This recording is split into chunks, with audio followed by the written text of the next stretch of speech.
वळूयात पुढच्या बातमीकडे। राष्ट्रवादीच्या नेत्यांनी विधानसभा निवडणुकीचा श्रीगणेशा केलाय। विधान परिषदेच्या निवडणुकीच्या पार्श्वभूमीवर हालचालींना वेग आलेला असून राष्ट्रवादीच्या नेत्यांनी सिद्धिविनायकाचं दर्शन घेतलंय आणि यावेळेस तटकरे आणि अजित पवारांनी विजयाचा विश्वास व्यक्त केलाय। जनतेनं आम्हाला आशीर्वाद द्यावेत असं साकडं बाप्पाकडे घातल्याचं अजित पवार यांनी म्हटलंय।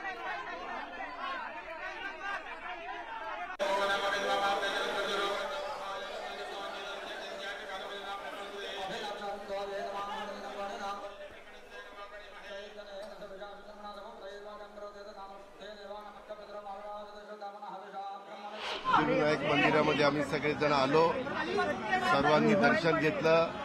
आज आमचा हाऊस चालू आहे। आता अधिवेशनाच्या आज कालचा दिवस तर काही काम झालं नाही, त्याच्यावर कालचं आजचं सगळी कामं उरकायची, त्याकरता तिथं चाललेलं आहे। आपण नेहमीच चांगल्या कामाची सुरुवात दर्शन घेऊन करतो। कुठं कोण पांडुरंगाचं दर्शन घेतं। आज आम्ही मुंबईत असल्यावर सिद्धिविनायकाच्या दर्शनाला राष्ट्रवादी काँग्रेस पक्षाचे तमाम आमचे सहकारी आले, लोकप्रतिनिधी आले।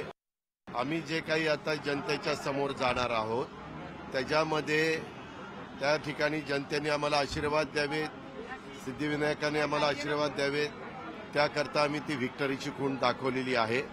शेवटी जनता जनार्दन सर्व काही का असतं आणि तो मतदार राजा आहे।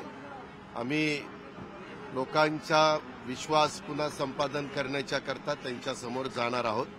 परंतु ह्या सगळ्या गोष्टीची सुरुवात एका चांगल्या दिवशी केली जाते। तो चांगला दिवस आज नेमका आलेला आहे, योग जुळून आलेला आहे। त्या अरोरांनी सांगितलं असावं दादांना की चला आता इमेज बिल्डिंगची टाइम आलेली आहे, तुम्हाला मंदिरात जावं लागेल, तिथं मीडियाला आम्ही पाठवतो, मग ते चित्रीकरण अख्ख्या महाराष्ट्राला आपल्याला बघावं लागेल। त्यामुळे त्याचाच तो एक भाग असावा असं मला वाटतं, कारण का आपण मंदिरात जेव्हा जातो तेव्हा दर्शन घेतो, ह्या सगळ्या व्यक्तिगत विषय, त्याचं आपण असं लोकांसमोर प्रदर्शन त्या ठिकाणी करत नाही, पण दादांना आज ते करावं लागतंय। आणि त्याच्याचबरोबर उद्या जाऊन दादा कपडे कसे घालतील, केस कशी कापतील, कसे बोलतील, याच्यामध्ये आपल्याला अरोरा हे डिझाईन बॉक्स नावाची जी कंपनी आहे त्यांचं मार्गदर्शन हे नक्कीच आपल्याला बघायला मिळेल। 200 कोटी रुपये दिलेत।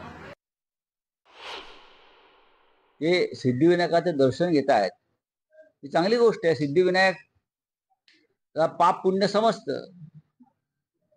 पुण्य कोण करते, पाप कोण करते, चोऱ्या लांड्या वड्या करून कोण माझ्या दारात पुण्यात्मा व्हायला येत आहे हे सगळ्यांना कळत असतं ना। त्याच्यामुळे ज्या प्रकारचं पाप एकनाथ शिंदे, अजित पवार या लोकांनी महाराष्ट्राच्या बाबतीत केलेलं आहे, सिद्धिविनायक कोणालाही अशा प्रकारे आशीर्वाद देत नाही।